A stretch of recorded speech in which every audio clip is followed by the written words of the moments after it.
আসসালামু আলাইকুম। শুভ সকাল সকলকে।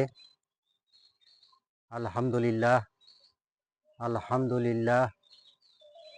আল্লাহ তাআলা আরও একটা সকাল দেখানোর জন্য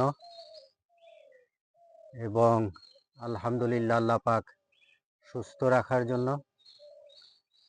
আল্লাহ তাআলার প্রশংসা করে শেষ করা যাবে না। আল্লাহ তাআলার অশেষ মেহেরবানিতে আমরা যারা সুস্থ আছি, সুন্দর আছি, ভালো আছি, তারা সবাই বলি আলহামদুলিল্লাহ। আল্লাহ তাআলা এই যে আমাদের এখনো সুন্দর নির্মল পরিবেশে শ্বাস নেওয়ার সুযোগ করে দিচ্ছেন, সেই জন্য আল্লাহ তাআলার প্রশংসা আদায় করি। আবারও বলি আলহামদুলিল্লাহ। যারা অসুস্থ আছেন, হাসপাতালে আছেন, বাসায় আছেন, তাদের জন্য দোয়া করি। আল্লাহ তাআলা তাদের জন্য ভালো রাখেন, সুস্থ করে দেন। তাদের জন্য আলহামদুলিল্লাহ বলি।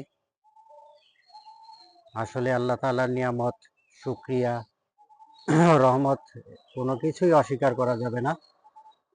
আল্লাহ তাআলার রহমতের উপরই আমাদের নির্ভর করতে হবে। আমরা আল্লাহ তাআলার মুখাপেক্ষী, আল্লাহ তাআলা কারো মুখাপেক্ষী না। তাই আলহামদুলিল্লাহ বলে কখনোই শেষ করা যাবে না, সারাদিন বললেও শেষ হবে না। আল্লাহ তাআলার অশেষ রহমত, অশেষ রহমত। আল্লাহ তাআলা আমাদেরকে ভালো রাখছেন, সুস্থ রাখছেন। সুস্থ থাকাটাই এখন বড় বিষয় হয়ে দাঁড়িয়েছে।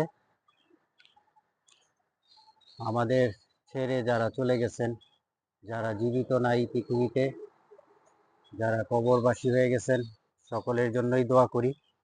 আল্লাহ তাআলা সকলকেই হেফাজত করুক, সকলকেই আল্লাহ তাআলা মাফ করে দিক, সকলের সমস্ত ভুল ত্রুটি ক্ষমা করুক।